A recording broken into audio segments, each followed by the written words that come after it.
이 시간은 하나님께서 주시는 말씀은 시편 53편입니다. 시편 53편.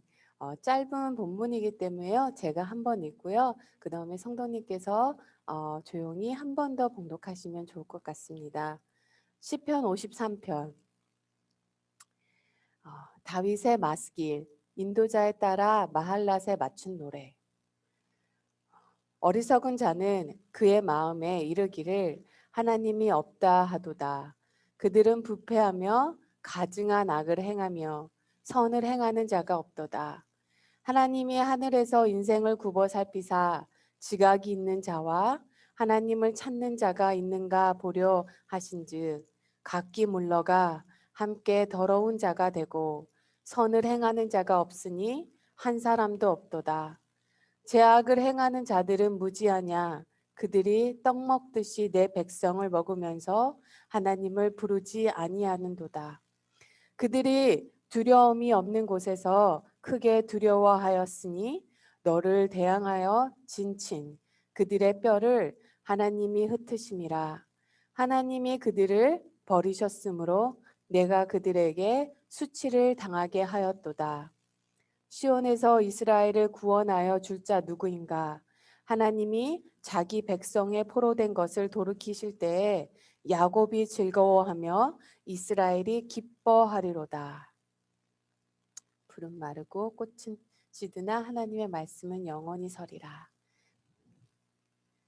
이 새벽에 기도의 자리에 나오신 모든 성도님들 축복하고 하나님께서 풍성한 은혜 부어주시기를 예수님의 이름으로 기도합니다. 저는 내가 매일 기쁘게 찬양을 좀 좋아하는 편이에요. 어, 하나님께서 하나님의 뜻의 안에 있는 시련을 주실 때 몇 가지 이제 공통 분모를 찾을 수 있는데요. 그 중에 하나가요. 하나님의 뜻으로 오는 시련을 주실 때는요. 하나님께서 그 시련이 옴을 미리 좀 말씀해 주시는 경우가 있습니다. 말씀으로도 꿈으로도 이렇게 미리 말씀해 주시는데요. 제가 하루는 성몽이라 그러죠. 성령님이 꾸게 하시는 꿈.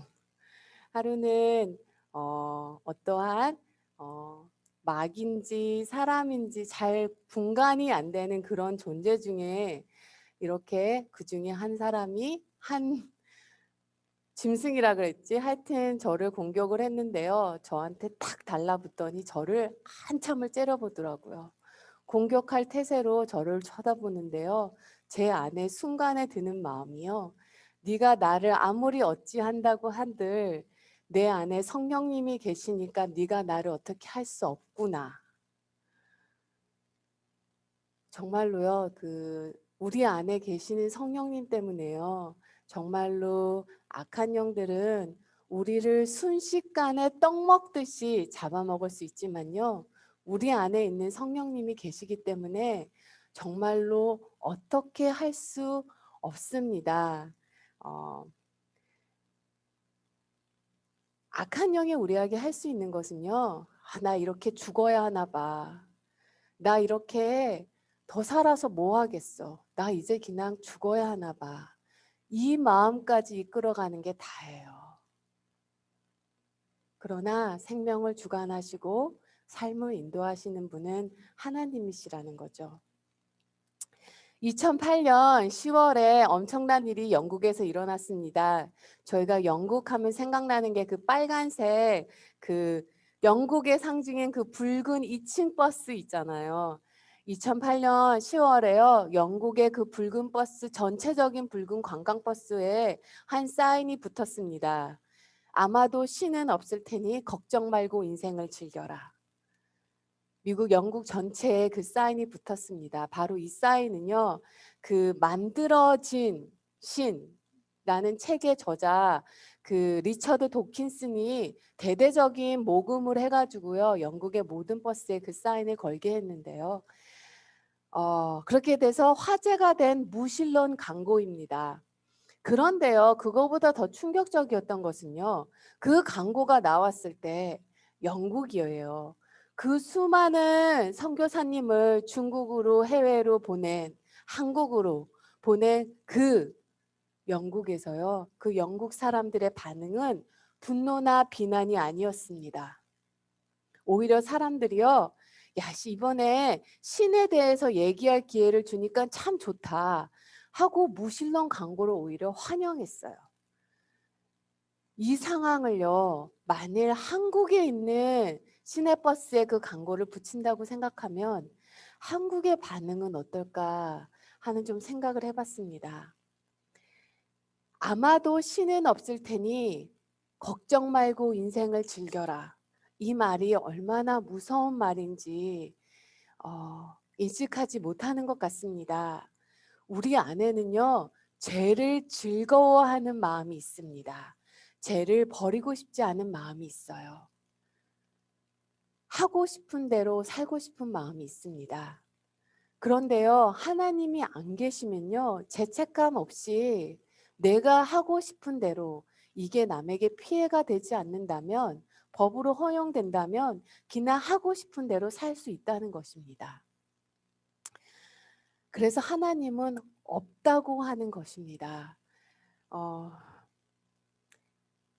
다윗이요. 주위 사람들은 다 마음속으로 하나님이 없다 한다고 탄식하면서요. 53장에서 지금 사회적인 상황을 비판하고 있습니다.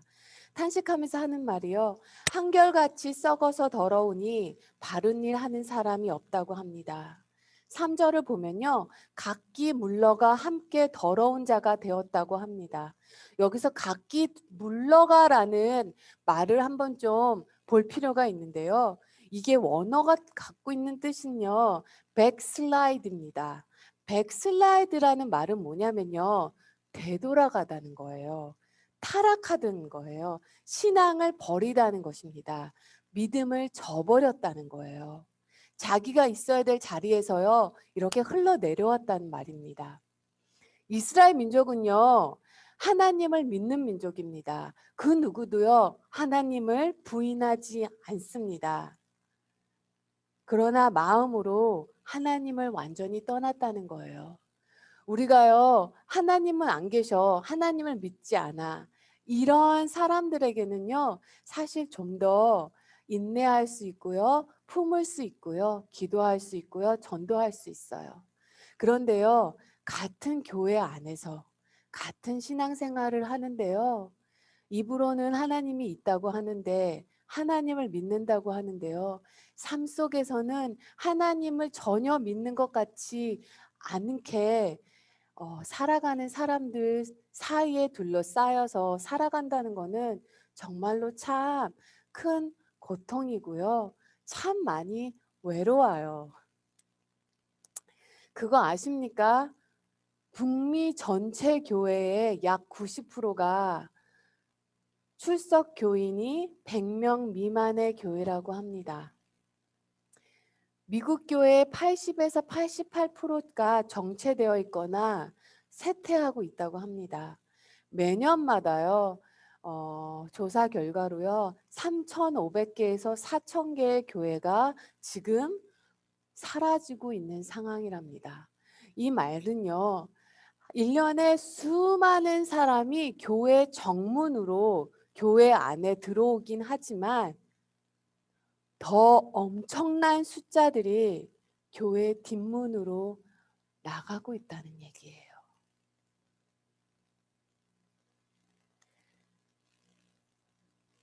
그런 면으로 보면요. 시편 53편의 때나 지금이나 영적으로 대단히 답답하고 고통스러운 것은 마찬가지인 것 같습니다.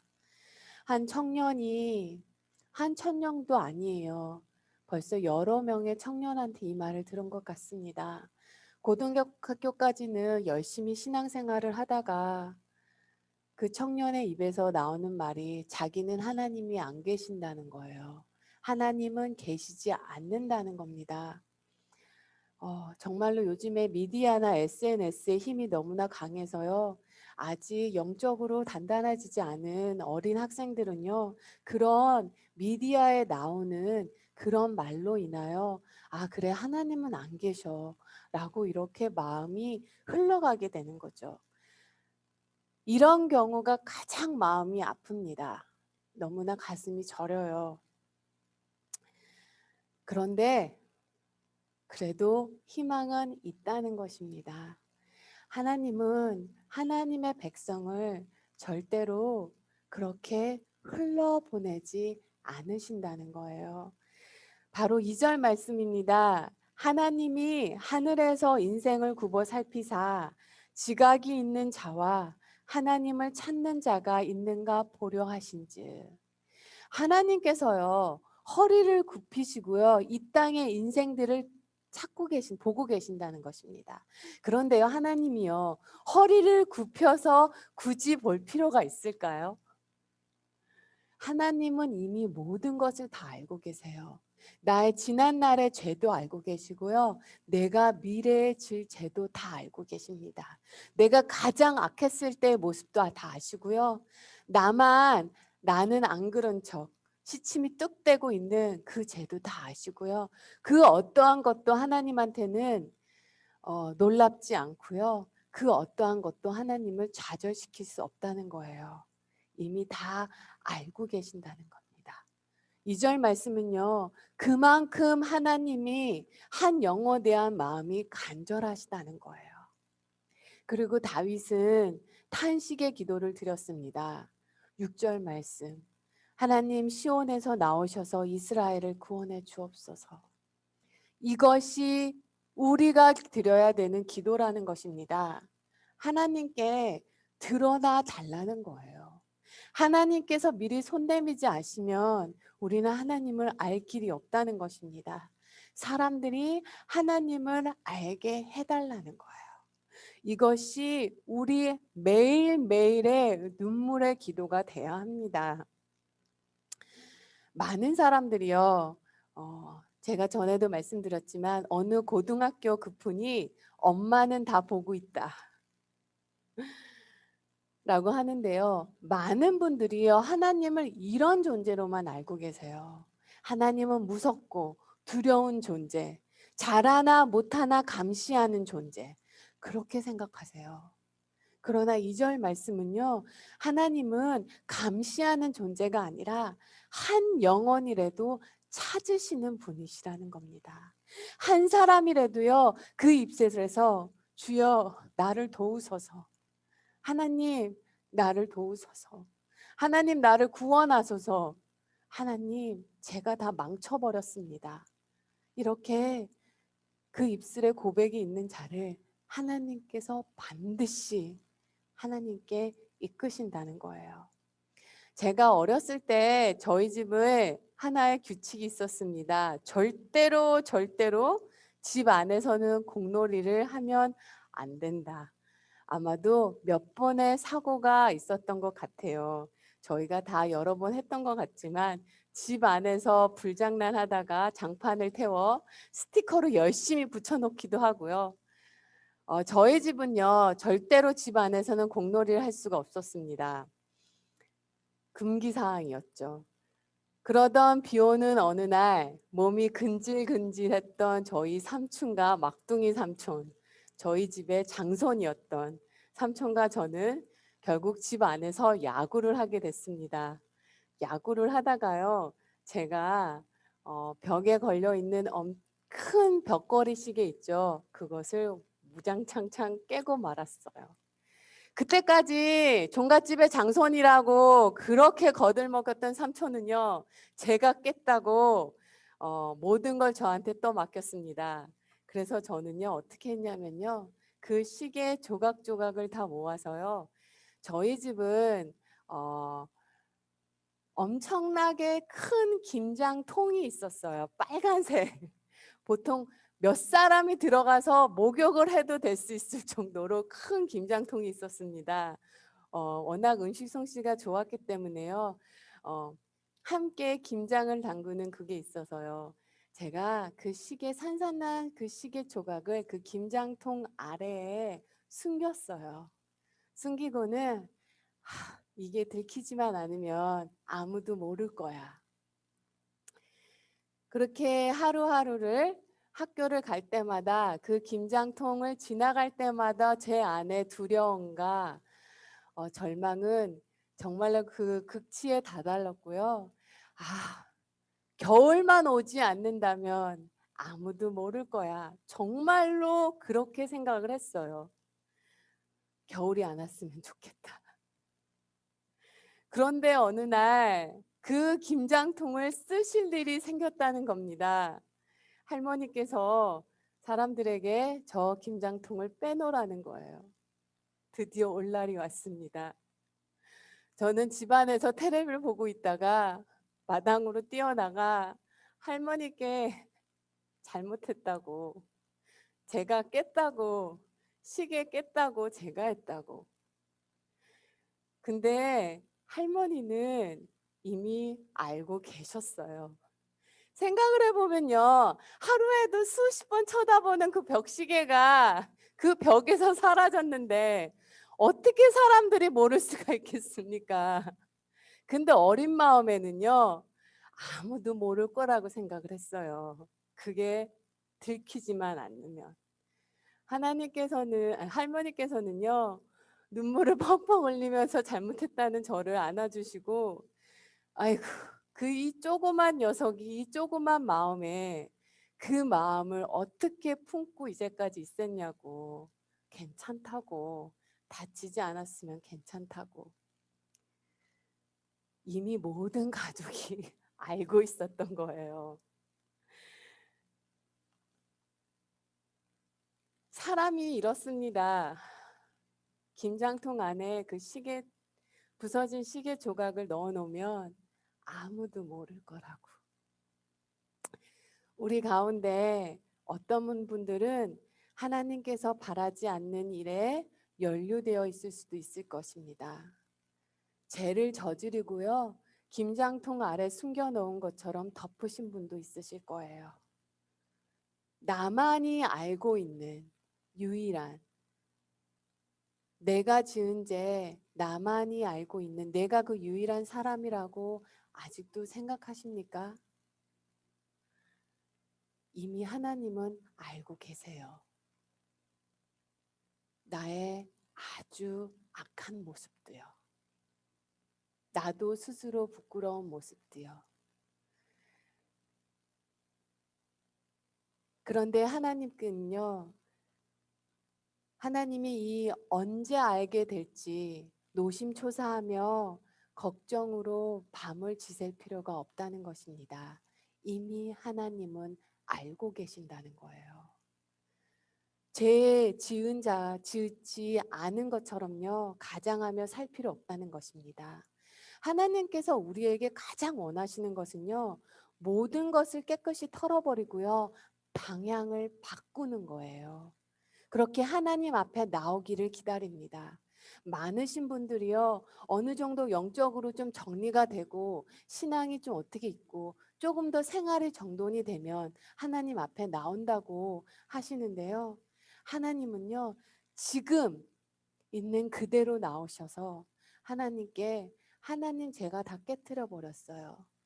하나님 제가 다 망쳐 버렸어요. 하나님 열심히 살았는데 정말로 시멘트 벽을 짓는다고 쌓는다고 살았는데 그냥 레고 블록 같은 삶을 살았습니다.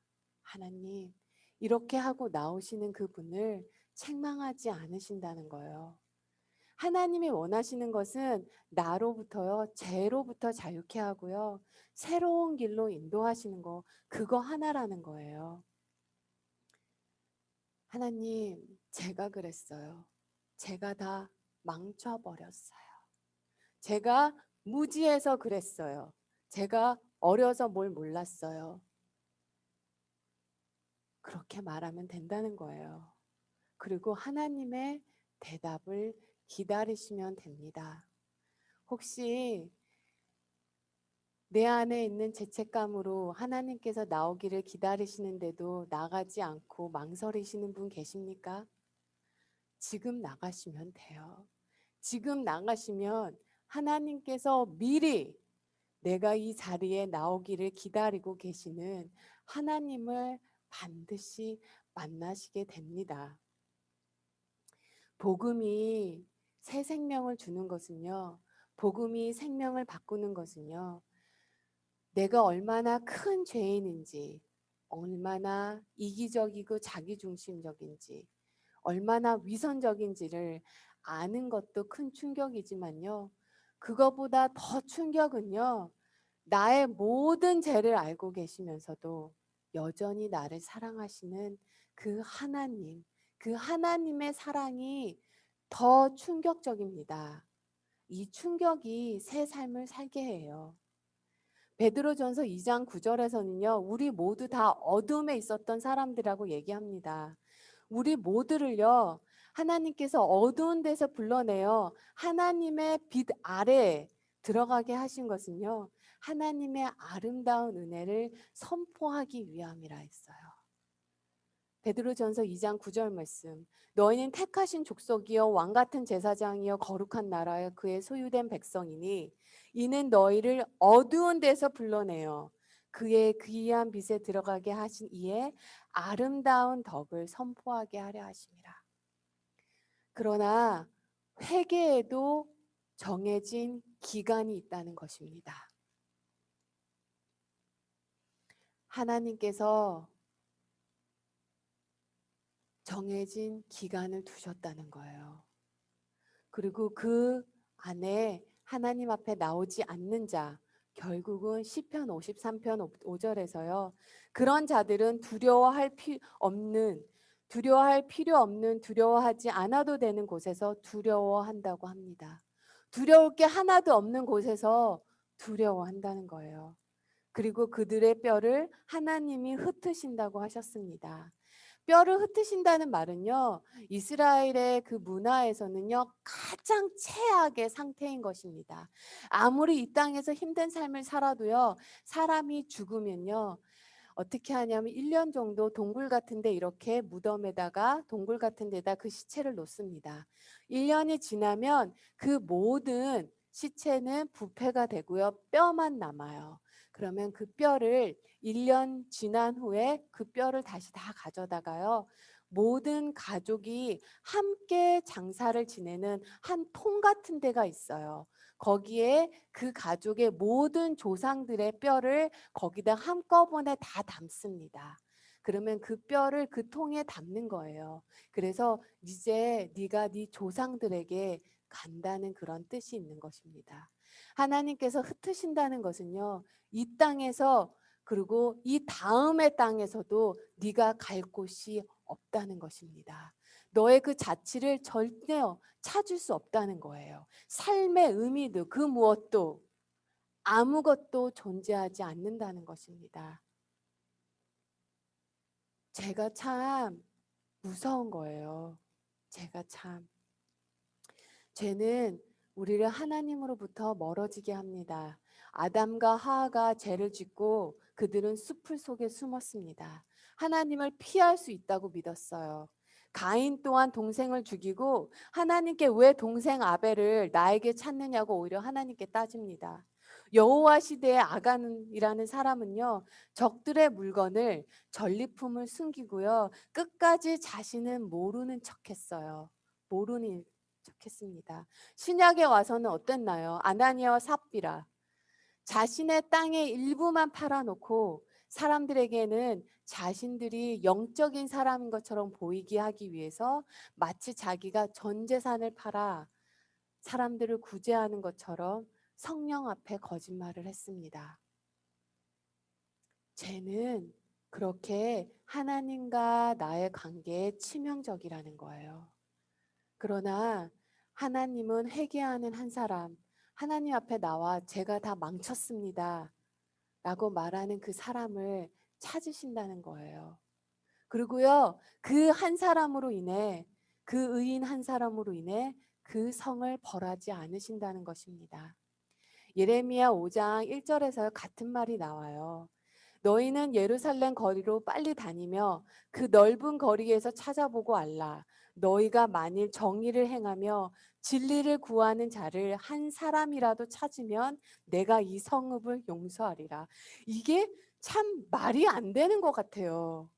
이 말씀은 무슨 말이냐면요. 하나님의 뜻을 찾기 어려운 영적으로 어두운 시대라고 하더라도 하나님은요, 한 사람의 기도하는 사람과 한 교회라도 하나님을 기쁘시게 하기 위해 수고하는 교회로 인하여 그 땅을 용서하시고 그 땅을 기다리시며 하나님의 은혜를 그 땅에 부으신다는 거예요. 한 사람 때문에. 이래서요, 한 가정에서 믿음의 first generation, 가장 먼저 하나님 앞에 나오는 자, 믿음의 1세대에게 하나님께서 더 큰 은혜를 부어주시는 거예요. 왜냐하면 그 한 사람으로 인하여 그 가정에 소망이 있다는 것이거든요. 그런데요, 우리는 어떤가요? 하나님은 그 한 사람을 원하시는데 우리는 그 한 사람이 되기를 거부합니다. 하나님이 벌 내리시고 하나님이 찾는 자 없는 그 어두운 곳에 우리 서 있기 싫어해요. 서 있고 싶지 않습니다. 그런데 하나님의 마음은요, 그 어두운 곳에서 단 한 사람만이라도 하나님을 진정으로 사랑하고 기뻐하는 한 사람만 있으면 그곳에 은혜를 부어주시겠다는 것입니다. 오늘 시편 53편은요, 우리가 이 시간에요, 우리 마음을 다시 하나님께 돌이켜 하나님이 원하시는 정의를 향하여, 진리를 향하여 서는 그 한 사람이 제가 되기를 원합니다. 그 고백이 우리 안에 있기를 원하시는 것 같습니다. 하나님은요, 그 한 사람에게 은혜를 부어주세요. 주변에 많으신 분들을 하나님의 그 귀한 빛에 나오게 특별한 은혜를 부어주십니다. 우리가 그런 믿음의 선택을 할 때 하나님, 제가 그 한 사람이 되게 하여 주옵소서. 앞뒤가 다 어둠 속에 있어도 이곳에서 저 한 사람은 하나님 사랑하고 기뻐하며 아버지 원하시는 그 길을 가는 그 사람이 되게 하여 주옵소서. 그 믿음의 선택을 할 때 하나님은 우리에게 놀라운 은혜를 부어주세요. 이 시간 함께 기도하기를요. 하나님이 찾으시는 그 한 사람, 그 한 사람의 자리에 내가 서게 하여 주옵소서. 우리 가정에서요, 나 한 사람 주님 앞에 그렇게 서게 하여 주옵소서. 그래서 제 가정을, 저희 교회를, 저희 벌밍엠에 하나님의 은혜가 크게 부어지게 하소서. 반복되는 제약으로부터 승리하게 하여 주옵소서. 주님의 형상을 닮아 우리 모습을 통해 주변 사람들이, 여전히 어둠에 있는 사람들이 예수님을 보게 하여 주옵소서. 이 시간 함께 통성으로 1분 정도 짧게 기도하겠습니다.